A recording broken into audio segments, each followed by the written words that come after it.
Hello bachcho, let's see this question. The question says suppose A, B, C are in AP and A square, B square, C square are in GP if A is less than B is less than C and A plus B plus C is 3 by 2, then the value of A is, A option is 1 upon 2 root 2, B option is 1 upon 2 root 3, C option is 1 upon 2 minus 1 upon root 3, D option is 1 upon 2 minus 1 upon root 2. तो सबसे पहले देखते हैं इस question में हम क्या की कॉन्सेप्ट यूज करने वाले हैं एंड उसके बेसिस पे इस क्वेश्चन को कैसे सॉल्व करेंगे। तो देखो, अगर हमारे पास कोई 3 नंबर्स है, अगर वो एपी में है, पी क्यू आर हम ले लेते हैं, R in AP. So arithmetic mean यानी कि अरिथमेटिक मीन मीन्स क्यू की वैल्यू जो है यहाँ पे वो किसके इक्वल होगी, पी प्लस क्यू बाय 2 के। सिमिलरली अगर हम if P Q R in GP, अगर वो जीपी में होंगे तो ज्योमेट्रिक मीन यानी कि इसकी मिडिल टर्म हम कैसे निकालेंगे, that is Q square is equal to P into R. अब देखो यहाँ पे हम सेम कॉन्सेप्ट यूज करने वाले हैं। तो यहाँ पे सबसे पहले देखो A B C R in AP, अगर A B C in AP है तो हम यहाँ पे लिख सकते हैं that is B is equal to a plus c by 2, क्योंकि हमें गिवन है a B C R in AP. यहां से मैं निकाल सकती हूँ that is 2b is equal to a plus c. Let's say this is equation 1। अब सेकेंड जो है a square b square c square in GP, यहाँ पे लिख लेते हैं a square b square and c square in R in GP. अगर ये जीपी में है तो यहां से कह सकते हैं कि that b square whole square, okay, b square whole square is equal to, यहाँ पे आ जाएगा a square c square and further इसका स्क्वेयर रूट लेंगे तो ये हो जाएगा b square is equal to plus minus square root of a square c square. यानी कि यहां से हम बोल सकते हैं that b square is equal to plus minus, next है हमारे पास ए सी, दैट इज इक्वेशन सेकेंड। अब देखो यहाँ पे बी स्क्वायर की 2 वैल्यू है तो हम है ना डिफरेंट केसेस कंसीडर करके चलते हैं। सो केस 1 ले लेते हैं जब हम बी स्क्वायर जो है प्लस ए सी लेते हैं, ठीक है, और हमारे पास 2b is equal to a plus c है, ये भी है हमारे पास। सो वो तो इक्वेशन 1 है। और ऑल्सो हमारे पास एक और स्टेटमेंट जो है वो क्वेश्चन में गिवन है that is A plus B plus C is equal to 3 by 2। तो यहाँ पे वो भी लिख लेते हैं a plus B plus C is equal to 3 by 2, ये गिवन है क्वेश्चन में, तो यहाँ पे लिख देते हैं गिवन। ठीक है, अब देखो यहाँ पे a plus C from equation 1 हम 2b पुट कर सकते हैं। सो यहाँ पे 2b plus b is equal to 3 by 2 from 1, because equation 1 से हमने क्या करा, a प्लस सी को 2b पुट कर दिया और b एज इट इज रह गया, तो ये हो जाएगा 3b is equal to 3 by 2। 3 से 3 कैंसिल आउट हो जाएगा और यहां से हम निकाल सकते हैं b is equal to 1 by 2। b की वैल्यू 1 by 2 आ गई। अब हमारे पास क्या गिवन है that b square is equal to A C. So b square is equal to A C, b की वैल्यू 1 by 2 इसमें पुट करेंगे तो 1 by 2 square is equal to A C. Okay, अब यहाँ पे देखो जो हमारी इक्वेशन 1 है, इक्वेशन 1 में a plus C is equal to 2b given है, a plus C is equal to 2b given है और b की वैल्यू हमें क्या पता है 1, तो यहाँ पे लिख सकते हैं 2 इंटू b की value 1 by 2, so cancel out हो जाएगा। तो यहाँ पे a प्लस सी जो है वो 1 आ जाएगा, तो a प्लस सी 1 आ जाएगा। तो यहाँ से हम a की वैल्यू फाइंड आउट कर सकते हैं या फिर हम c की वैल्यू फाइंड आउट कर सकते हैं इन टर्म्स ऑफ a। तो हम क्या करते हैं, c की वैल्यू फाइंड आउट कर लेते हैं, सॉरी a की वैल्यू फाइंड आउट कर लेते हैं। सो दैट इज 1 माइनस सी। ठीक है, अब यहाँ पे 1 माइनस सी पुट कर देते हैं, तो 1 by 2 square that is 1 by 4, c as it is रह जाएगा और a की वैल्यू 1 माइनस सी पुट कर देते हैं। ठीक है, मल्टीप्लाई करेंगे 1 by 4 this is c minus c square, इधर ले आते हैं. So c square minus c minus plus 1/4 is equal to 0.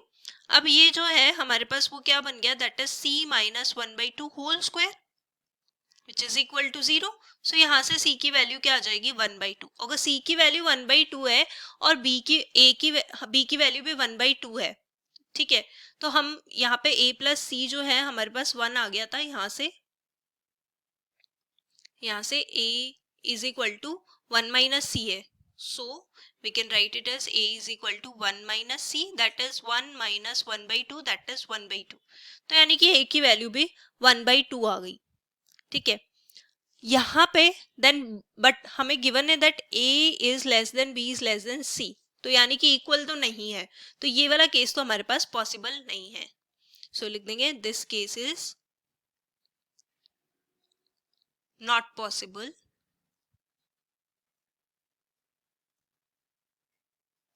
अब देखो सेकंड केस ले लेते हैं. केस सेकंड में हम एक्चुअली क्या करते हैं, b square is equal to minus a c ले लेते हैं. B square is equal to minus a c. अब फर्स्ट वाले यहाँ पे देखो a plus B plus C is equal to 3/2 and 2b is equal to b, यहाँ पे कोई चेंजेस नहीं होगा, तो b की वैल्यू जो है हमारे पास 1/2 ही रहेगी. ठीक है, b की वैल्यू 1/2 ही रहेगी. अब b square is equal to minus a c. Also a की value from equation 1 minus c आ जाएगी, जस्ट बिकॉज b की वैल्यू 1/2 है, तो a is equal to 1 minus c from 1. अब देखो चेंजेस हमारे पास क्या होंगे, b square is equal to minus a c में, तो यह देखो b square is equal to minus a c. अब बी स्क्वायर जो है 1/2 स्क्वायर माइनस ए की वैल्यू 1 माइनस सी और इसकी वैल्यू c, सो ये हो जाएगा 1/4 and this is minus c plus c square. Now we can take all the terms that side, so यहाँ पे हो जाएगा c square minus c minus 1/4 is equal to 0. अब हम इसको सिंप्लीफाई करेंगे, हम इसमें फॉर्मूला अप्लाई कर देते हैं to find the value of c. So further इसको सबसे पहले सिंप्लीफाई कर लेते हैं. 4c square minus 4c minus 1 is equal to 0. 4 LCM लेके 0 के से मल्टीप्लाई कर देंगे तो ये आ जाएगा 4c square minus 4c minus 1. तो c की वैल्यू हो जाएगी 4 plus minus 4 square minus 4 into 4 into minus 1, so divided by 2a. Basically इसमें मैं श्रीधराचार्य फॉर्मूला लगा के डायरेक्टली c की वैल्यू फाइंड आउट कर लेंगे. तो अब देखो फर्दर ये 4 एज इट इज. अब यहाँ पे देखो 4 स्क्वायर एंड 4 स्क्वायर, ये भी 4 इंटू 4 है, तो हम इसे बाहर ले लेते हैं. 4 को बाहर लेंगे, 4 स्क्वायर को बाहर लेंगे, तो ये क्या हो जाएगा, यहाँ पे 4 स्क्वायर अगर हमने बाहर ले लिया तो ये जगह 1 और ये minus minus will become plus 1 और 4 स्क्वायर बाहर आएगा तो 4 बन जाएगा, 2 इंटू 4. तो आ जाएगा 4 plus minus 4 and square root of 2 आ जाएगा and divided by 2 into 4, so that is 8. या फिर इसे 2 इंटू 4 ही रहने देते हैं क्योंकि 4 अल्टीमेटली हमारे पास कैंसिल आउट हो जाएगा. हमें दिख रहा है कि हम 4 कॉमन ले सकते हैं एंड कैंसिल आउट कर सकते हैं. ऐसे 4 कॉमन ले लिया, 1 प्लस माइनस ये हो गया √2 divided by 2 into 4. Now we can cancel out this 4 with 4. अब हमारे पास बच गया ये 1/2, स्प्लिट कर लेंगे, प्लस माइनस √2 अपॉन 2. अब देखो हमारे पास जो क्वेश्चन है उसमें ये हमारे पास c की वैल्यू है और a की वैल्यू हमारे पास क्या, b की वैल्यू हमारे पास 1/2 है, b की वैल्यू 1/2 है, c की वैल्यू हमारे पास ये है. और क्वेश्चन में हमें गिवन है जो c है वो ग्रेटर होना चाहिए. अगर वो ग्रेटर होगा तो उसके लिए हमें क्या वैल्यू लेनी पड़ेगी, यहाँ पे c की वैल्यू हमें लेनी पड़ेगी 1/2 प्लस √2/2. तो यहाँ पे लिख लेंगे because c is greater than b, so c is equal to 1/2 plus √2/2.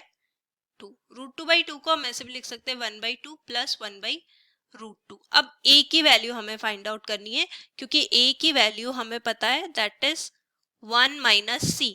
सो लिख लेंगे 1 माइनस 1/2 माइनस 1/√2, तो ये हो जाएगा 1 माइनस 1/2, और यहाँ पे माइनस माइनस, यहाँ पे ये प्लस था क्योंकि c की वैल्यू प्लस में, सो ये minus 1/√2, so 1 minus 1/2 is 1/2 and minus 1/√2। तो हमें क्वेश्चन में क्या पूछा गया है, फाइंड द वैल्यू ऑफ ए की वैल्यू हमने फाइंड आउट कर ली, सो यानी कि हमारा डी ऑप्शन करेक्ट हो गया। So the final answer is option D. Hope you understood it well, best of luck, thank you.